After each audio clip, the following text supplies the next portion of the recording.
আল্লাহ পাকের সাথে মহব্বত হইলে আল্লাহ বন্দার দোয়া কবুল করেন,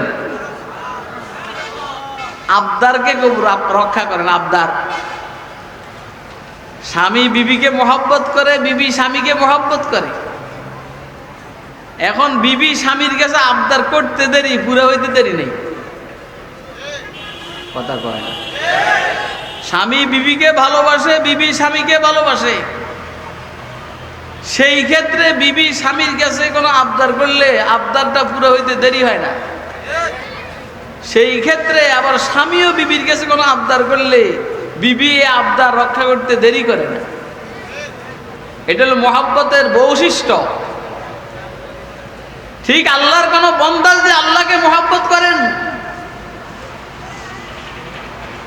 আল্লাহ পাকের কাছে বান্দা যখন কোন আবদার করবে আল্লাহ তার আবদারকে পুরো করবেন, এটাই স্বাভাবিক যদি আল্লাহ পাকের হিকমত অনুযায়ী হয়।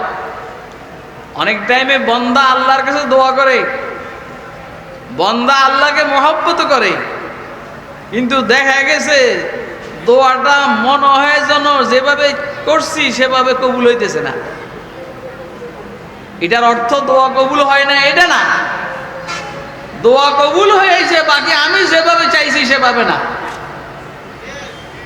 আমি চাইছি আল্লাহর কাছে দুনিয়া, আল্লাহ বলেন যে তোর দুনিয়া দিলে তুই নষ্ট হয়ে যাবি। দুনিয়া যারা বক্ক চক্কর এদেরকে দি, আর কথা কয় না, যারা 2 নম্বর এদেরকে দুনিয়া দি যা। আর দুনিয়া জিফা ওয়া তুল্লাবুহা কিলাব। قال سيدنا رسول الله صلى الله عليه وسلم الدنيا جيفا وطلابها كلاب। দুনিয়া মৃত জানোয়ার, মৃত বস্তু। ওয়াতুল্লাবুহা কিলাব,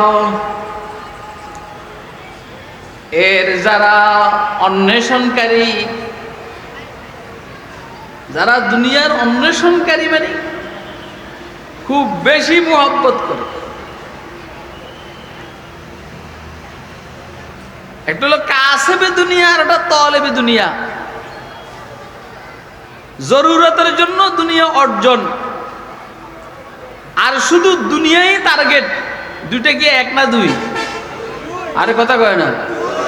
একটা হলো দুনিয়া অর্জন করে জরুরতের জন্য, প্রয়োজন মিটাইবার জন্য, আর আরেকজনের টার্গেটই দুনিয়া। এদেরকে বলছে যে যারা দুনিয়ার পিছনে দৌড়ায়, দুনিয়াকে টার্গেট করে, এরা মানুষ না।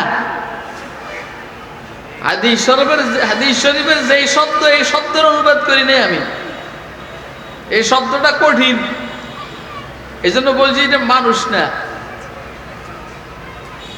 অনেক টাইমে আল্লাহর কাছে আমরা দুনিয়া চাই, আল্লাহ দেন না। তো তার মানে কি দোয়া কবুল হয় নাই?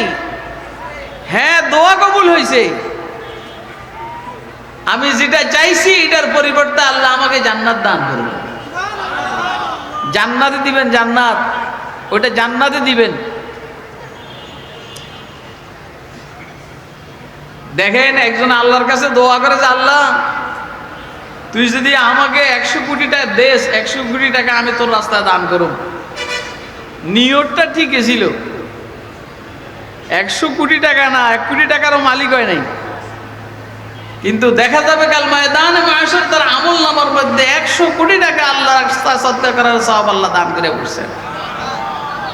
দোয়া কবুল হয়েছে, দেখছেন নি এবার। এর বাহিরেও অনেক টাইমে দোয়া করে নেয়ামতের জন্য, আল্লাহ নেয়ামত না দিয়া কোন বড় ধরনের মুসিবত থাকলে মুসিবতটা তার থেকে সরাইয়া নেন, এটাও দোয়া কবুল হওয়ার একটা সিস্টেম। বলছি আল্লাহর সাথে কারো মহব্বত হইলে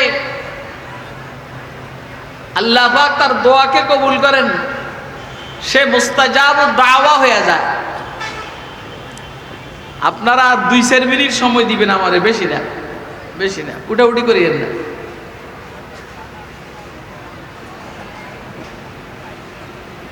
হযরত মাওলানা হাসান শাহ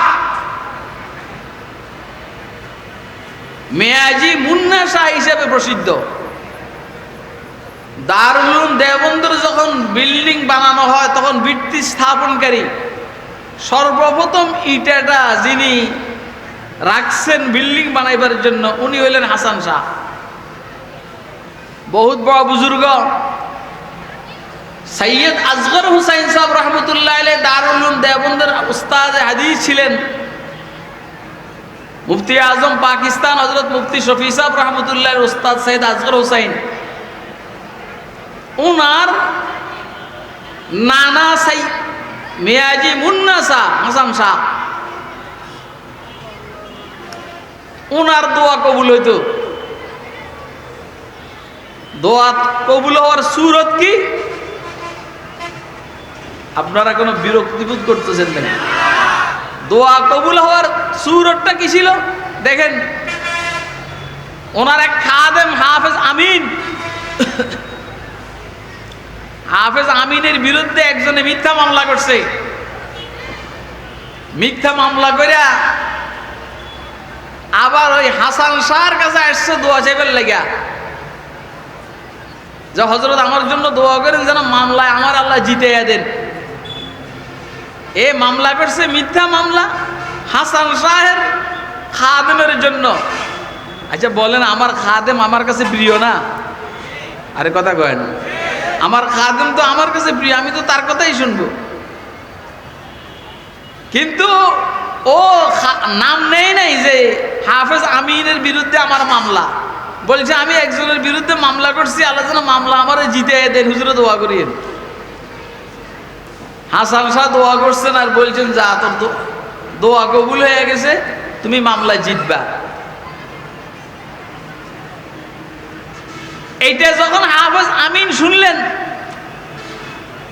হাফেজ আমিন আইসা চিৎকার শুরু করলেন, হযরত এই লোকটা তো আমার বিরুদ্ধে মিথ্যা মামলা করছে আর আপনার কাছে দোয়া চাইছে আমার বিরুদ্ধে, মামলাও করলো মিথ্যা আর দোয়াও করলেন আপনি যেন তারা আল্লাহ জিতিয়ে দেন, বলছেন আপনি জিতিয়ে দিব, যাও এখন আমার উপায় কি হবে বলেন?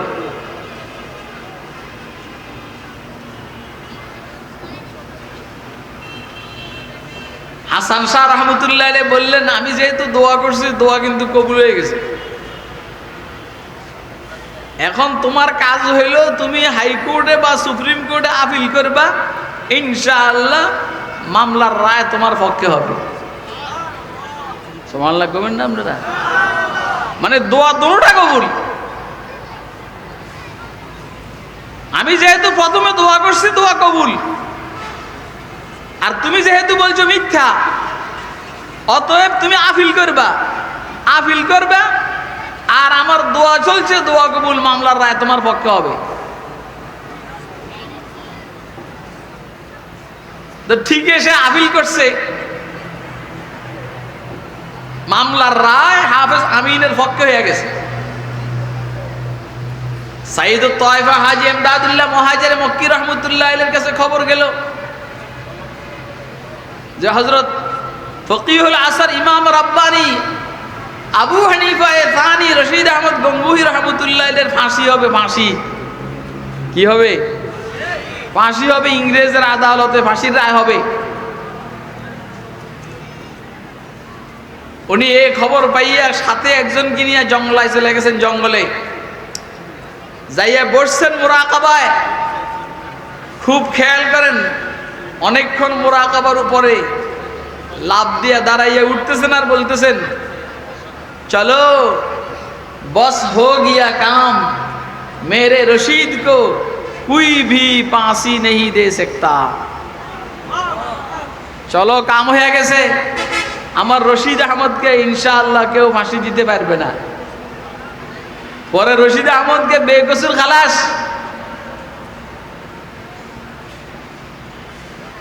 জেল সুপার আইসা রশিদ আহমদ গঙ্গুহি রহমতুল্লাহ আলাইহিকে বলতেছেন, হযরত আপনার নামে তো খালাসি পরোয়ানা, আপনি বাড়িতে যাইতে পারেন। রশিদ আহমদ গঙ্গুহি রহমতুল্লাহ আলাইহি বলেন, আমি এখন যাব না। কেন যাবেন না? ওই যে জেলখানার ভিতরে আমি কিছু মানুষকে কোরআন শিখানি আরম্ভ করছি, এদের শিখানি শেষ হয় নাই, শিখানি শেষ হইলে তারপরে যাব। আল্লাহু আকবার কবেন না? আলহামদুলিল্লাহ আমাদের কিছু দোস্ত আবাবও ভিতরে এই কামে করতে আছে। আরে কথা কয় না, আবার কথা বুঝতেছেন আপনারা? আমাদের কিছু দোস্ত আবাবও আলহামদুলিল্লাহ ভিতরে এই কাজে করতে আছে। যার যেই কাজ আর কি, আমাদের নোয়াখালীর শব্দ ডেকি আসমানে গেলেও বাড়া বাঁধে। আরে কথা কয় না।